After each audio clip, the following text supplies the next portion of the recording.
Hello बच्चों, स्वागत है थोड़ा सब एक बार फिर सिक्ख्या है पंजाब ते। आज ਅਸੀਂ बहुत ही इंपॉर्टेंट टॉपिक पढ़ने वाले हैं स्ट्रेट लाइन का, जो कि सब तो लास्ट टॉपिक है, तो बहुत ही इंपॉर्टेंट टॉपिक है। 3 टॉपिक्स बारे गल करांगे। सब तो पहली चीज़ ਅਸੀਂ सिखांगे फैमिली ऑफ लाइन्स कि मैनू किमें पता चलेगा फैमिली ऑफ लाइन्स किमें करनी है, किमें सॉल्व करनी है, या फिर दो लाइनों के इंटरसैक्शन चो अगर कोई तीसरी लाइन पास कर रही है तो उसकी इक्वेशन किमें बनूगी। अगर सोचा जाए तो फटाफट सोच सकते हैं कि दो लाइना इंटरसैक्ट कर रही हैं और पास होने वाली तीसरी लाइन, बट मैं इसलिए शॉर्टकट भी तो करना है, मैं फटाफट भी तो सोचना है कि केड़ी लाइन होएगी जी दो लाइना के इंटरसैक्शन चो पास होएगी, तो उसी चीज़ नूं असी की कहने हैं। आज यही चीज़ों बारे असी गल करांगे, ठीक है जी। दूसरी गल कनकरेंसी। कनकरेंसी क्या होंगी? जो 3 लाइना इको पॉइंट चो निकल जान, मतलब कि अगर 3 लाइना का इंटरसैक्शन पॉइंट सेम होवे। ट्रांसफॉर्मेशन ऑफ एक्सिस, अगर मैं कहता कि मेरा ओरिजिन 0,0 तो हट के किते होर चला गया तो एक्सिस की किमें ट्रांसफॉर्मेशन होएगी। तो बच्चों सब तो पहली गल करांगे फैमिली ऑफ लाइन्स। तो फैमिली ऑफ लाइन्स क्या है, जो कि मैं तुहानू स्टार्टिंग विच दसदा है कि जदों असी गल करांगे कोई भी लाइन, जो लाइन है आ L1 लाइन तुहानू गिवन है L2, इस इंटरसैक्शन वाले पॉइंट चो होर बहुत ही इनफाइनाइट लाइना पास हो सकती है, असी काउंट भी नहीं कर सकते। इनफैक्ट जो पिछले लैक्चर च पढ़ के आए सी एंगल बाइसैक्टर, वो भी इन्हां दे विचों ही पास हो रहा सी, इंटरसैक्शन पॉइंट चो ही पास हो रहा सी। तो जाने कि वो सारिया लाइना जिहड़े कि इन्हां दे इंटरसैक्शन चो पास हो रही ने, जो कि इनफाइनाइट ने, वो सारे लाइना नूं असीं कहने फैमिली ऑफ लाइन्स कि किन्नियां भी लाइना बन सकदियां। मैनू अगर दो लाइना डिफाइंड है तो फैमिली ऑफ लाइन मैं क्या डिफाइन करूँगी, मैं कहूँगी पहली लाइन लिख लो प्लस के टाइम्स, के कोई भी कांस्टेंट है, स्केलर है, L2 लिख लो इक्वल्स टू 0। तो जो कोई इक्वेशन इसनू दो इक्वेशन सैटिस्फाई कर देंगे या ये रिलेशन दे देंगे, तो तुम ये कहोगे कि मेरी फैमिली ऑफ लाइन्स है। जिमें जिमें के दी वैल्यू बदलती जाएगी, सोच के देखो, जिमें जिमें के दी वैल्यू बदलती जाएगी इक्वेशन बदलती जाएगी, बट रहेगी सेम फैमिली ऑफ लाइन्स, रहेगी वही लाइन जो इन्होंने इंटरसैक्शन चो पास कर रही है, ठीक है जी। तो ये वास्ते ही एक प्रश्न देता थोनू करन लई, कहंदे find the equation of straight line which passes through the point 2, -3 and the point of intersection. बच्चे एक तो कंसैप्ट तुसी पढ़ रहे हो फैमिली ऑफ लाइन वाला, फैमिली ऑफ लाइन ये बारे तुहानू ये कहता कि दो दे इंटरसैक्शन, तो तुसी कहोगे पहली लाइन प्लस लैम्डा टाइम दूजी लाइन बराबर है 0। तो मेरे को क्या बनेगा, तुसी कहोगे x + y + 4 plus lambda times दूजी लाइन कितनी है जी 3x - y - 8 बराबर है 0। हुणे जिहड़ी लाइन है कि जो पास करी 2,-3, तो जो 2,-3 जो पास करेगी तुसी कहोगे 2-3 + 4 प्लस लैम्डा टाइम्स 6 + 3 - 8 बराबर है 0। तो मेरे को बनया 3 प्लस लैम्डा टाइम्स 1 बराबर है 0। तो लैम्डा की वैल्यू आ गई -1/3। ये लैम्डा की वैल्यू जो मैं अपनी फैमिली ऑफ लाइन वाली क्वेश्चन च पास कर दूंगी, पुट कर दूंगी, तो मेरे को रिक्वायर्ड लाइन आ जाएगी जो कि ये दोनों लाइना के इंटरसैक्शन चो पास कर रही सी ते गिवन पॉइंट चो। दूजा मैथड लंबा, वो क्या है, तुसी इन्हां दा इंटरसैक्शन पॉइंट कर लो, यानी कि x + y + 4 बराबर है 0 और दूजे पासे है 3x - y - 8 बराबर है 0। ऐड करता तो 4x - 4 बराबर है 0। तो बच्चे x की वैल्यू आ गई 1। x किसी भी इक्वेशन पुट की तो 1 + y + 4 बराबर है 0। तो y की वैल्यू आ गई -5। ये दो लाइन दो पॉइंट आ गए, एक आ गया एक गिवन है, तो तुसी 2 पॉइंट फॉर्मूला दो, जाने कि तुसी कहोगे y - 2 बराबर है change in y -5 + 3 divided by 1 - 2 x - 2। इनू हल कर लो, थोड़े को रिक्वायर्ड दोनों इक्वेशन सेम मान गया।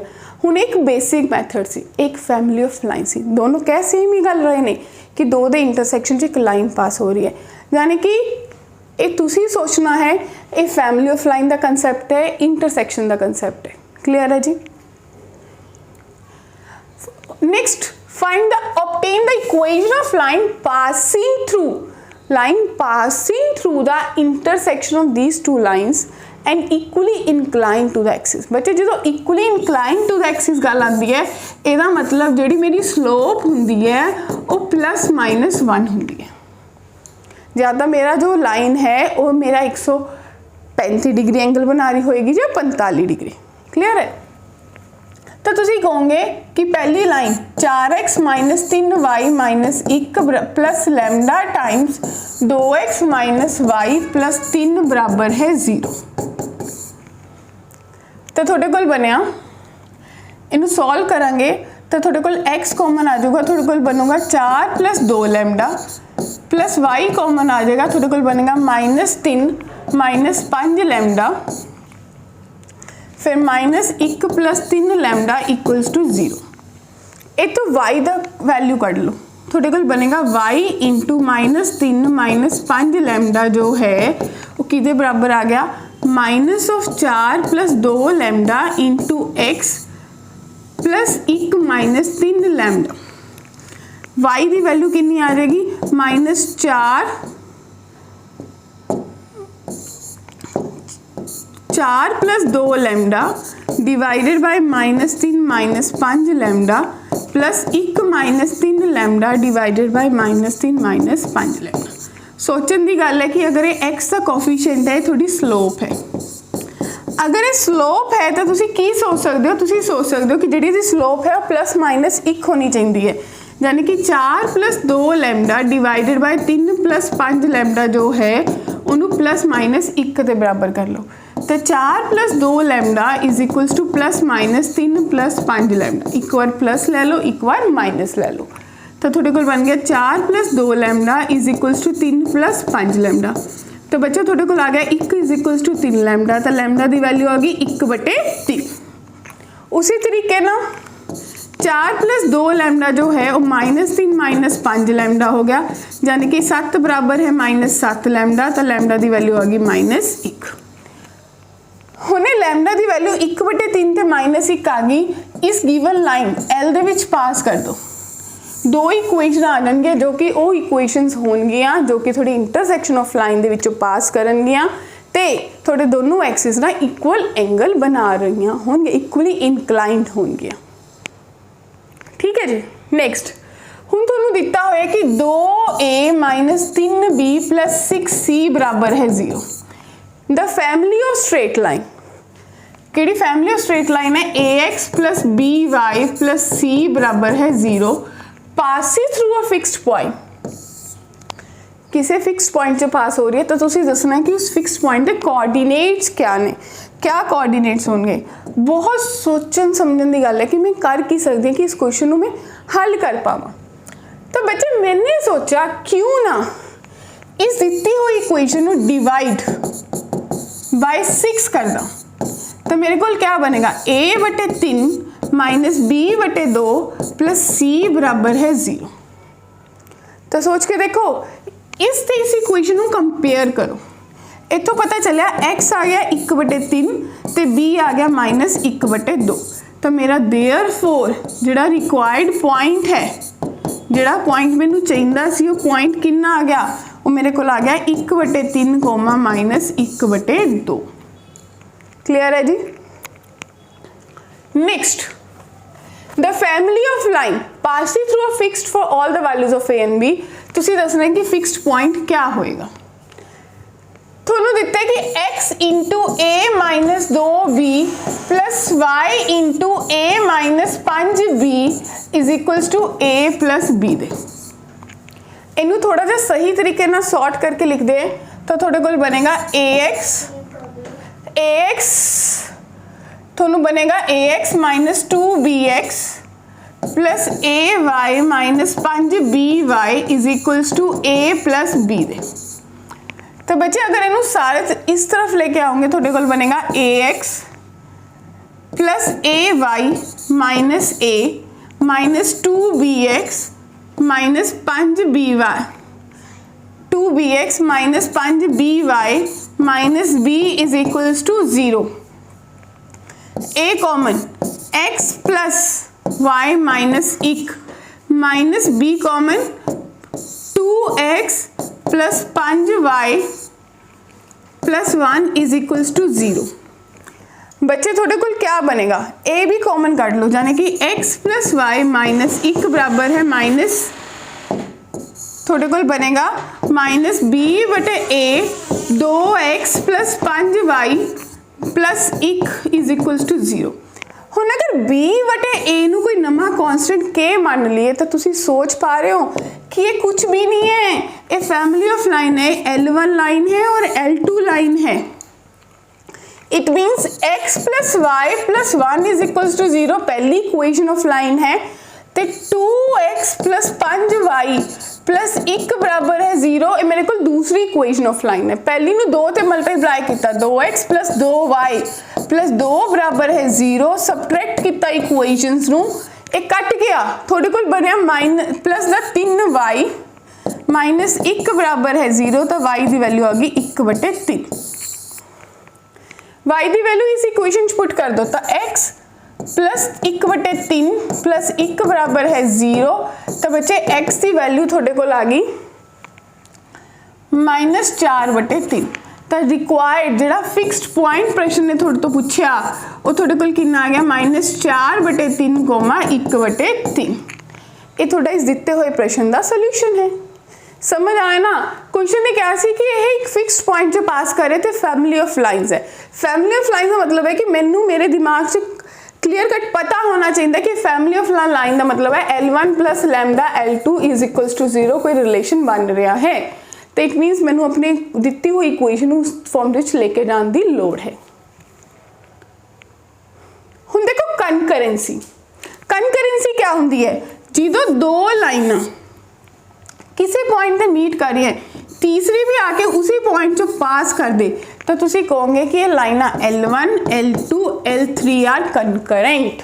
हुण ध्यान डेफिनेशन, इफ 3 और मोर लाइन्स, क्योंकि 3 की ही गल की 2 दे तो इंटरसेक्शन होंगी है, 3 या 3 तो ज़्यादा लाइना एक पॉइंट जो पास कर जान तो उन्होंने कहने पॉइंट ऑफ कनकरेंसी। हुण इहनूं करन दा तरीका क्या है, जेड़े बच्चे का डिटर्मिनेंट आंदा है वो तो सिंपली ये कोफिशिएंट का डिटर्मिनेंट ले लो तीनों लाइनों का, अगर वो 0 आ जाता तुम कहोगे लाइन्स आर कनकरेंट, अगर नहीं आता तो लाइन्स आर नॉट कनकरेंट। मान लो किसी को नहीं आता, मान लो किसी को डिटर्मिनेंट हले हल करना नहीं आता, क्योंकि असी क्लास 11 का टॉपिक कर रहे हैं और जोड़े बच्चे क्लास 11 के देख रहे हैं इसनों उन्होंने लग रहा होगा कि मैंने तो डिटर्मिनेंट पढ़िया नहीं, ये तो क्लास 12वीं का टॉपिक है। तो कितना की जाएगा, वो क्या करेंगे, वो पहलियां 2 लाइनों का इंटरसेक्शन पॉइंट कर लो, अगर वो पॉइंट तीसरी लाइन को सैटिस्फाई कर देगा, अगर वो इंटरसेक्शन पॉइंट ऑफ इंटरसेक्शन तीसरी लाइन को सैटिस्फाई कर देगा तो तुसी कहोगे ये लाइन्स आर कनकरेंट। पहला मैथड डिटर्मिनेंट, दूसरा तुसी L1 ते L2 का पॉइंट ऑफ इंटरसेक्शन कर लो, अगर पॉइंट ऑफ इंटरसेक्शन सैटिस्फाइज, अगर सैटिस्फाई कर देगा L3 नू तो तुसी कहोगे ये लाइन्स आर कनकरेंट। ओके में find the value of m so that this lines are concurrent. तो बच्चे मैं दोनों मैथड दस देनी है, एक मैथड मैं तुहानू दस डिटर्मिनेंट वाला, अगर ये डिटर्मिनेंट मतलब 0 होएगा, क्यों, क्योंकि एक कनकरेंट है डिटर्मिनेंट, इट मीनस तुसी कहोगे तीनों के कोफिशिएंट का डिटर्मिनेंट 0। कोफिशिएंट क्या है, 3 1 2 2 -1 3 1 m ते -3। इनू मैं हल कर लूँगी तो मेरे को 3 गुना 3 -3m बन जाएगा, -1 गुना मेरे को बन जाएगा -1 गुना दूसरा कॉलम छड़ दो तो थोड़े को बने -6 -3 प्लस 2 गुना थोड़े को बन गया 2m प्लस 1 बराबर है 0 है। तुसी इनू हल किया 9 -9m plus the 9 plus 4m plus 2 is equals to 0। It means 18 ते 2 b -5m बराबर है 0, तो बच्चों m की वैल्यू आ गई 4। एक मैथड ऐसे, दूजा मैथड मैं क्या करूँगी 3x plus y plus 2 is equals to 0 है, 2x minus y plus 3 is equals to 0 है, इन्हों का पॉइंट ऑफ इंटरसेक्शन ऐड किया तो 5x प्लस 5 बराबर है 0, तो x की वैल्यू आ गई -1। x ਨੂੰ ਕਿਸੇ भी इक्वेशन च पुट किया तो -2 -y + 3 बराबर है 0 तो y की वैल्यू आ गई 1, y की वैल्यू 1, x की -1। इसको सैटिस्फाई करेगा क्योंकि कनकरेंट है, यानी कि -1 + m -3 बराबर है 0 तो बच्चे m की वैल्यू आ गई 4। देखो दोनों ही मैथड नाल m सेम आया, थोड़ी कन्वीनियंस है। कईयां नूं लग रहा होगा मैम पॉइंट ऑफ इंटरसेक्शन वाला ज़्यादा सौखा है, बच्चे डिपेंड्स ऑन द इक्वेशन। किसी इक्वेशन च डिटर्मिनेंट ईजी लगेगा, किसी इक्वेशन च तुहानूं पॉइंट ऑफ इंटरसेक्शन ईजी लगेगा। मैं ऑलरेडी गल कहती कि थोड़ी अपनी इच्छा है या थोड़ी अपनी प्रैक्टिस है कि केड़ा मैथड सौखा लगता है। हुण आ गया साडा अगला टॉपिक, केड़ा जी? Transformation of axis. Transformation of axis. Transformation देखो ओरिजिन ये होना चाहिए सी 0,0। असी कह रहे कि असी उन्हें शिफ्ट करता 0' से, तो पॉइंट P तो सेम ही रहा जिसके बारे असी गल करें, उसी पॉइंट के विद रिस्पैक्टिव गल करांगे। तो बच्चे ध्यान ना देखो ओरिजिन कितना x एक्सिस से शिफ्ट किया गया h यूनिट, कितना y एक्सिस से शिफ्ट किया गया k, यानी कि ये जो हुण नवा ओरिजिन है वो h, k ते चला गया, पॉइंट P सेम रहा। हुण तुसी की सोच पाओगे? तुसी यही गल कहोगे ना कि जो x है लॉजिकली ये x पुराने वाला पॉइंट सी, यानी कि ये पूरा जो डिस्टेंस है वो x के बराबर है, और इत्थों इत्थे तक डिस्टेंस जो गल कर रहे हो x डैश के बराबर है। इन द सेम वे ये वाला डिस्टेंस y डैश के बराबर है तो पूरा y के बराबर है।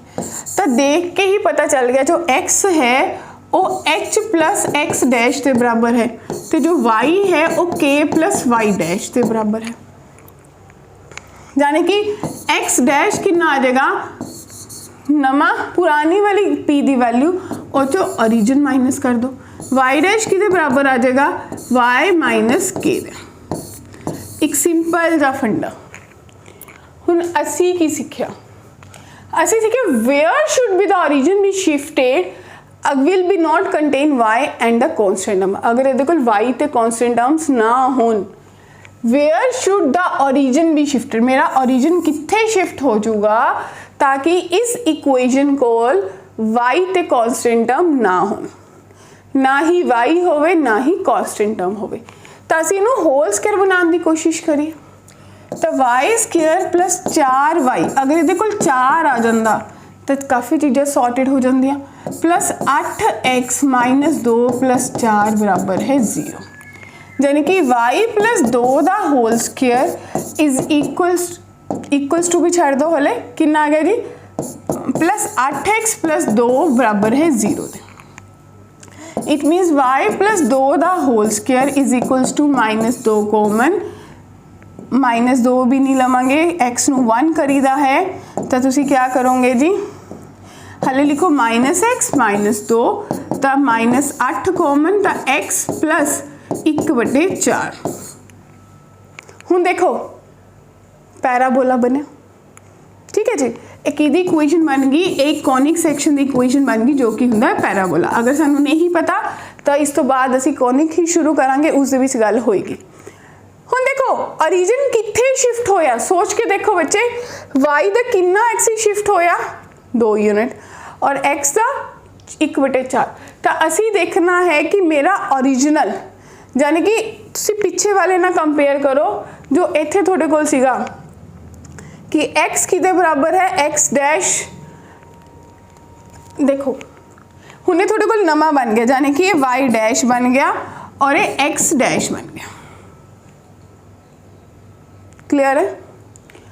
ताकि ये कोई कांस्टेंट टर्म ना रहे, तो तुसी क्या कहोगे कि y कित्थे शिफ्ट करूंगी, x कित्थे शिफ्ट करूंगी। सोच के देखो तो तुहानू क्लियरली पता चल रहा है y कित्थे शिफ्ट हो रहा है -2 ते, और x कित्थे शिफ्ट हो रहा है जी 4 ऐड किया सी, 4 ही तुसी ऐड कर 4 माइनस किया, सॉरी अपनी मिस्टेक है, इत्थे 4 तुसी माइनस किया -6 ते भी -6 तो -6 यानी कि प्लस का 3/4। हुण तुहानू पता चलेगा शायद, हुण थोड़े कोल बनया y की वैल्यू आई -2, x की वैल्यू आई माइनस, x कित्थे शिफ्ट होया प्लस का 3/4 ते, ए प्लस माइनस ते माइनस, ठीक है जी, कैलकुलेशन एरर। तो थोड़े को बनया 3/4 कोमा माइनस हो, जाने कि ऑप्शन ए जो है वो सही उत्तर है, ठीक है ना। तुसी क्या ना कि y डैश जो है वो y प्लस 2 ते हो गया, तो जो x डैश है वो x माइनस 3/4 ते हो गया। क्लियर बच्चे। तुसी कितना सी कि जो मेरा x डैश है वो x माइनस h के बराबर हुंदा है, तो बिल्कुल सही है। h कितना आ गया 3/4, और y डैश जो है वो y माइनस k के बराबर हुंदा, तो k की वैल्यू आ गई 2 माइनस का, ठीक है जी।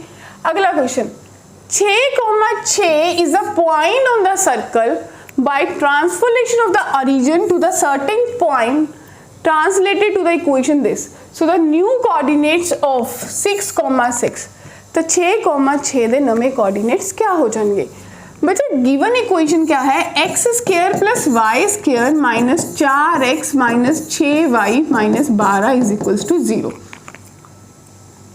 तो x square minus 4x plus y square minus 6y minus 12 बराबर है 0। होल स्क्वायर बनाने की कोशिश करते हैं, थोड़े को कितना बनूंगा, प्लस 4 जोड़िया माइनस 4 करता, इधर हाफ 3 का स्क्वायर 9, यानी कि 9 जोड़िया 9 माइनस करता, मेरे को बन गया x माइनस 2 का whole square plus y minus 3 का whole square is equals to 25। यही प्रश्न कह रहे हैं कि इनू की बनाता, इनू तुसी बनाता x square plus y square is equals to 25, ठीक है बच्चों। मतलब इहदा तुसी कितना एक्सिस ट्रांसफॉर्म होया, 1 2 ते 3, मतलब जेड़ा दा ओरिजिन है, जेड़ा इहदा ओरिजिन तुसी शिफ्ट किया है ये कित्थे हो गया 2,3 ते। तो अगर पहला पॉइंट कित्थे सीगा 6,6 ते सीगा, इस दे अकॉर्डिंग अगर ये पॉइंट इस सर्कल ते सीगा, हुण इहदा ओरिजिन नूं तुसीं ट्रांसलेशन ऑफ ओरिजिन करता तो इक्वेशन ए बन गई, तो थोड़े कोल हुण ओरिजिन कितना बनेगा। इट मीनस अगर किते पहला 2,3 ते लाई कर रहा सी, हुण तुसीं ओरिजिन ते लाई करता, तो 6,6 पॉइंट कितना बनेगा बच्चे, सोच के देखो, ध्यान लगा के देखो। 6,6 नूं क्या करोगे, दोनों ए पॉइंट जो है 6,6 चो माइनस कर दो, 6 चो 2 कटे 4, 6 चो 3 कटे 3, यानी कि 4,3 रिक्वायर्ड पॉइंट आएगा जी। क्लियर है। तो ये अज का साडा एक टॉपिक सी जिस दे विच असीं की पढ़िया, असीं फैमिली ऑफ लाइन्स पढ़िया, असीं कनकरेंसी पढ़िया, ते वन मोर इंपॉर्टेंट थिंग असीं ट्रांसफॉर्मेशन ऑफ एक्सिस पढ़िया।